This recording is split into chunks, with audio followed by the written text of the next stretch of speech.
Hello friends, welcome to my channel. मेरा नाम कविता है। मैं एमए बीएड सीटेट और यूजीसी नेट क्वालिफाइड हूँ। अगर आप मेरे चैनल पर नए हैं तो चैनल को लाइक करें, सब्सक्राइब करें और शेयर करें और बेल आइकन को जरूर दबाएं, जिससे मेरे आने वाले वीडियो का नोटिफिकेशन आपको मिल सके। ओके फ्रेंड्स, कल हम प्रकरण 2 समाप्त कर चुके थे जो भक्ति काल का था। आज हम प्रकरण 3 स्टार्ट करेंगे फ्रेंड्स। जो प्रेम मार्गी शाखा के कवि थे उनको सूफी कवि कहते थे। ये भी निर्गुण धारा के थे फ्रेंड्स। मैंने आपको बताया था कि निर्गुण धारा में दो तरह के कवि आते थे, संत आते थे। एक तो ज्ञान मार्गी शाखा संत कवि थे, दूसरे प्रेम मार्गी सूफी शाखा। ज्ञान मार्गी शाखा संत को हम समाप्त कर चुके हैं। अब दूसरा आगे प्रेम मार्गी शाखा। फ्रेंड्स, मैंने आपको बताया था कि इसमें प्रकरण के बारे में भी पूछ सकते हैं कि कौन से प्रकरण में कौन से कवि हैं। तो इसलिए आप पूरे ध्यान से देखिए और बिना वीडियो को स्किप करें आप पूरा अच्छे से स्टडी कीजिए। ओके फ्रेंड्स, आज अब शुरू करते हैं। इस काल के निर्गुणोपासक भक्तों की दूसरी शाखा उन सूफी कवियों की है जिन्होंने प्रेम गाथाओं के रूप में उस प्रेम तत्व का वर्णन किया है जो ईश्वर को मिलने वाला है तथा जिसका आभास लौकिक प्रेम के रूप में मिलता है। इस संप्रदाय के साधु कवियों का अब वर्णन किया जाता है। इसमें सबसे पहले फ्रेंड्स कुतुबन कवि है। इनका आप ध्यान से सुन लीजिए। ये चिश्ती वंश के शेख बुरहान के शिष्य थे और जौनपुर के बादशाह हुसैन शाह के आश्रित थे। अतः इनका समय विक्रम की 16वीं शताब्दी का मध्य भाग संवत 1550 था। इन्होंने मिर्गावती नाम की एक कहानी चौपाई दोहे के क्रम से सन 909 हिजरी संवत 1558 में लिखी। अब फ्रेंड्स ये नोट कर लो कि मिर्गावती का ये जो समय था पीरियड कब था और कुतुबन का समय पीरियड कब था, कब मतलब इनका जन्म हुआ था। ओके फ्रेंड्स, जिसमें चंद्रनगर के राजा गणपति देव के राजकुमार और कंचनपुर के राजा रूप मुरारी की कन्या मिर्गावती के प्रेम कथा का वर्णन है। इस कहानी के द्वारा कवि ने प्रेम मार्ग के त्याग और कष्ट का निरूपण करके साधक के भगवत प्रेम का स्वरूप दिखाया है। बीच बीच में सूफियों की शैली पर बड़े सुंदर रहस्य में आध्यात्मिक आभास है। कहानी का सारांश यह है, चंद्रगिरी के राजा गणपति देव का पुत्र कंचनपुर के राजा रूप मुरारी की मिर्गावती नाम की राजकुमारी पर मोहित हुआ। यह राजकुमारी उड़ने की विधा जानती थी। अनेक कष्ट झेलने के उपरांत राजकुमार उसके पास तक पहुंचा, पर एक दिन मिर्गावती राजकुमार को धोखा देकर कहीं उड़ गई। राजकुमार उसकी खोज में योगी होकर निकल पड़ा। समुंदर से घिरी एक पहाड़ी पर पहुंचकर उसने रुक्मणी नाम की एक सुंदरी को एक राक्षस से बचाया। उस सुंदरी के पिता ने राजकुमार के साथ उसका विवाह कर दिया। अंत में राजकुमार उस नगर में पहुंचा जहां अपने पिता की मृत्यु पर राज सिंहासन पर बैठकर मिर्गावती राज्य कर रही थी। वही वह 12 वर्ष रहा। पता लगाने पर राजकुमार के पिता ने घर बुलाने के लिए दूत भेजा। राजकुमार पिता का संदेशा पाकर मिर्गावती के साथ चल पड़ा और उसने मार्ग में रुक्मणी की को भी ले लिया। राजकुमार बहुत दिनों तक आनंद पूर्वक रहा, पर अंत में आखेट के समय हाथी से गिरकर मर गया। उसकी दोनों रानियां प्रिय के मिलने की उत्कंठा में बड़े आनंद के साथ सती हो गई। अभी पद देखिए फ्रेंड्स, मिर्गावती का है।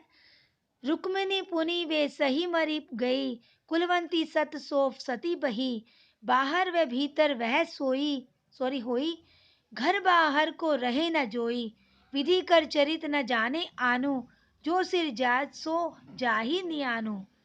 दूसरे ज्ञान मार्गी ये निर्गुण धारा के सूफी संत हैं मंझन। इनके संबंध में भी कुछ ज्ञात नहीं है, केवल इनकी रची हुई मृदुमालती की एक खंडी प्रति मिलती है जिसमें इनकी कोमल कल्पना और स्निग्ध सहृदयता का पता लगता है।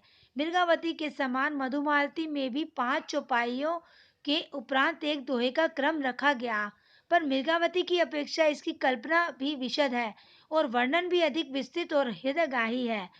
आध्यात्मिक प्रेम भाव की व्यंजना के लिए प्रकृति के भी अधिक दृश्यों का समावेश मंझन ने किया है। कहानी भी कुछ अधिक जटिल और लंबी है, जो अत्यंत संक्षेप में नीचे दी जाती है। कनेसर नगर के राजा सूरजभान के पुत्र मनोहर नामक एक सोए हुए राजकुमार को अप्सराएं रातों रात महारस नगर की राजकुमारी मधुमालती की चित्रसारी में रख आई। वहां जागने पर दोनों का साक्षात्कार हुआ और दोनों एक दूसरे पर मोहित हो गए। पूछने पर मनोहर ने अपना परिचय दिया और कहा, मेरा अनुराग तुम्हारे ऊपर कई जन्मों का है। इससे जिस दिन मैं इस संसार में आया, उसी दिन से तुम्हारा प्रेम मेरे हृदय में उत्पन्न हुआ। बातचीत करते करते दोनों एक साथ सो गए और अप्सराएं राजकुमार को उठाकर फिर उसके घर पर रखाई। दोनों जब अपने अपने स्थान पर जगे, तब प्रेम में बहुत व्याकुल हुए। राजकुमार वियोग से विकल होकर घर से निकल पड़ा और उसने समुद्र मार्ग से यात्रा की।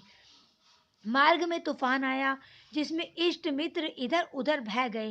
राजकुमार एक पटरे पर बहता हुआ एक जंगल में जा लगा, जहां एक स्थान पर एक सुंदर स्त्री पलंग पर लेटी दिखाई पड़ी। पूछने पर जान पड़ा कि वह चित्त विश्रामपुर के राजा चित्रसेन की कुमारी प्रेमा थी, जिसे एक राक्षस उठा लाया था। मनोहर कुमार ने उस राक्षस को मारकर प्रेमा का उद्धार किया। प्रेमा ने मधुमालती का पता बताकर कहा कि वह मेरी सखी है, मैं उसे तुझसे मिला दूंगी। मनोहर को लिए हुए प्रेमा अपने पिता के नगर में आई। मनोहर के उपहार को दे सुनकर प्रेमा का पिता उसका विवाह मनोहर के साथ करना चाहता है, पर प्रेमा यह कहकर अस्वीकार करती है कि मनोहर मेरा भाई है और मैंने उसे उसकी प्रेम पात्री मधुमालती से मिलाने का वचन दिया है। दूसरे दिन मधुमालती अपनी माता रूपमंजरी के साथ प्रेमा के घर आई और प्रेमा ने उसके साथ मनोहर कुमार का मिलाप करा दिया। सवेरे रूपमंजरी ने चित्रसारों में जाकर मधुमालती को मनोहर के साथ पाया। जगने पर मनोहर ने तो अपने को दूसरे स्थान में पाया और रूपमंजरी अपनी कन्या को भला बुरा कहकर मनोहर का प्रेम छोड़ने को कहने लगी। जब उसने ना माना, तब माता ने शाप दिया कि तू पक्षी हो जा। जब वह पक्षी होकर उड़ गई, तब माता बहुत पछताने और विलाप करने लगी, पर मधुमालती का कहीं पता ना लगा। मधुमालती उड़ती उड़ती बहुत दूर निकल गई। कुंवर ताराचंद नाम के एक राजकुमार ने उस पक्षी की सुंदरता देख उसे पकड़ना चाहा। मधुमालती को ताराचंद का रूप मनोहर से कुछ मिलता जुलता दिखाई दिया। इससे वह कुछ रुक गई और पकड़ ली गई। ताराचंद ने उसे एक तोते के पिंजरे में रखा। एक दिन पक्षी मधुमालती ने प्रेम की सारी कहानी ताराचंद से कह सुनाई, जिसे सुनकर उसने प्रतिज्ञा की कि मैं तुझे तेरे प्रियतम मनोहर से अवश्य मिलाऊंगा। अंत में वह उस पिंजरे को लेकर महारस नगर में पहुंचा। मधुमालती की माता अपनी पुत्री को पाकर बहुत प्रसन्न हुई और उसने मंत्र पढ़कर उसके ऊपर जल छिड़का। वह फिर पक्षी से मनुष्य हो गई। मधुमालती के माता पिता ने ताराचंद के साथ मधुमालती का ब्याह करने का विचार प्रकट किया, पर ताराचंद ने कहा कि मधुमालती मेरी बहन है और मैंने प्रतिज्ञा की है कि मैं जैसे होगा वैसे मनोहर से मिलाऊंगा। मधुमालती की माता सारा हाल लिखकर प्रेमा के पास भेजती है।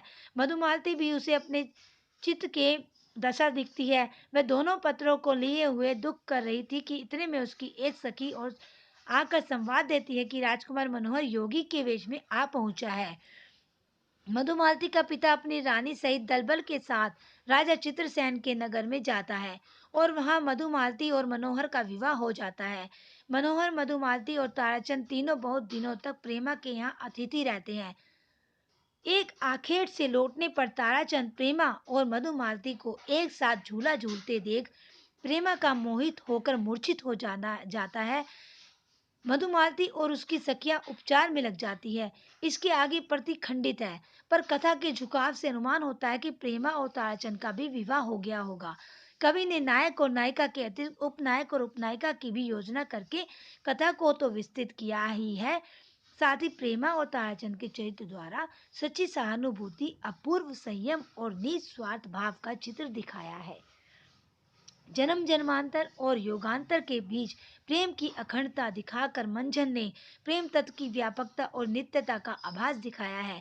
सूफियों के अनुसार यह सारा जगत एक ऐसे रहस्य में प्रेम सूत्र में बंधा है, जिसका अवलंबन करके जीव उस प्रेम मूर्ति तक पहुंचाने का मार्ग पा सकता है।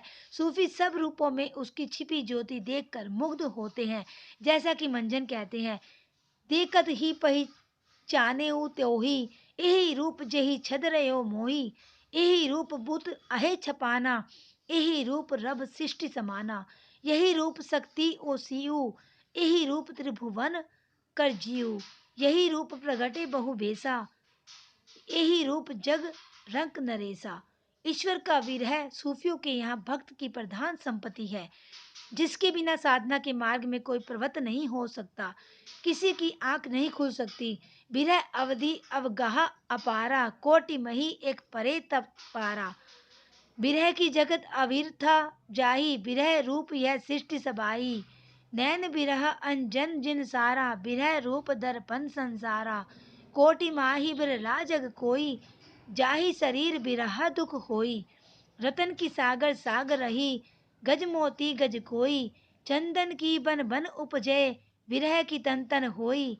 जिसके हृदय में वह विरह होता है, उसके लिए यह संसार स्वच्छ दर्पण हो जाता है और इसमें परमात्मा के आभास अनेक रूपों में पड़ते हैं। तब वह देखता है कि इस सृष्टि के सारे रूप, सारे व्यापार उसी का विरह प्रकट कर रहे हैं। ये भाव प्रेम मार्गी संप्रदाय के सब कवियों में पाए जाते हैं।